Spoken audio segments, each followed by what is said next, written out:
तो बीमारियों से मुक्त होकर निरोगी काया पाने के लिए हम सभी को नवरात्रि के अष्टमी और नवमी पर कौन से उपाय करने चाहिए, ये भी जानते हैं। बताएं पंडित जी।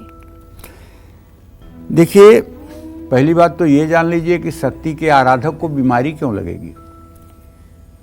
जो शक्ति की आराधना करता है उसे बीमारी क्यों लगेगी। और अगर प्रारब्ध से बीमारी है भी तो बीमारी शरीर को है, जीव को थोड़ी है।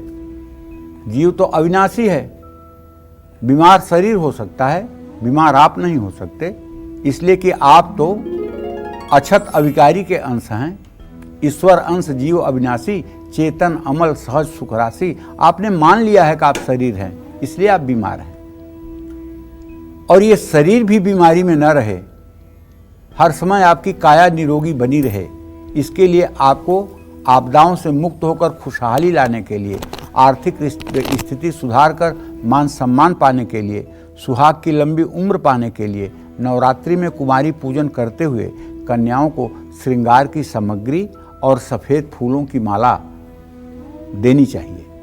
पैसों की परेशानी बनी हुई है तो नवरात्रि में कन्या पूजन करते हुए श्रृंगार सामग्री के साथ साथ गुलाब का फूल भी देना चाहिए। लेकिन पूजा उसी तरह से करिएगा जैसा मैंने पहले बताया है कि जब कुमारी कन्याएं आपके घर में प्रवेश करेंगी तब आपकी मुद्रा आशीर्वाद लेने की होगी। जब वो आपके घर में प्रवेश कर जाएंगी तब आप उन्हें पूरब मुँह करके उनका चरण प्रक्षालन करेंगे, हाथ धुलवाएंगे। फिर उनको पूरब मुख या पश्चिम मुख करके अच्छे आसन पर बैठा करके उनको दिव्य चंदन, माला, फूल, वस्त्र, आभूषण से सुशोभित करेंगे। उसके बाद उन्हें भोजन के लिए, अगर आपके पास नई प्लेट नहीं है, नए बर्तन नहीं हैं, तो पत्तल में ही उन्हें आप भोजन प्रसाद पवाएंगे। ये सब चीज़ें ध्यान रखने योग्य हैं। और हर कन्या में आपका दैवी भाव हो। उस समय भले आप कन्याओं को जानते हों, नाम लेकर के उनका संबोधन ना करें। दूसरी बात, एक मंत्र बताता हूँ, ये मंत्र सभी राशि के लोगों को करना चाहिए।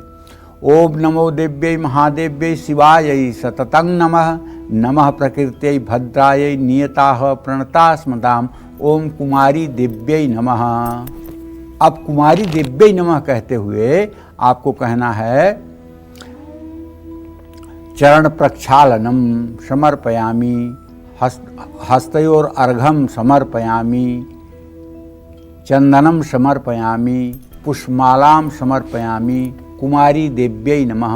वस्त्रम समर्पयामि, कुमारी देव्यै नमः। ठीक है। नैवेद्यम निवेदयामि, कुमारी देव्यै नमः। जलम समर्पयामि, कुमारी देव्यै नमः। इस तरह से कहते हुए भाव से, मंत्र मंत्र ना आए कोई बात नहीं, भाव होना चाहिए। सवरी कौन सा मंत्र जानती थी? जिसके जूठे बैर भगवान ने खा लिए।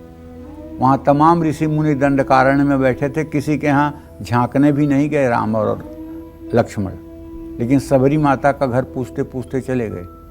तो भाव ही विद्यते देव, भाव आपका व्याकुल होना चाहिए कुमारियों की पूजन के लिए, और इनका सम्मान करना चाहिए। इन्हें किसी भी स्थिति में तिरस्कृत नहीं करना चाहिए। ये बात पूरा ध्यान दे करके अगर आप करेंगे तो आपको संपूर्ण फल मिलेगा। जय मां विंध्यवासिनी।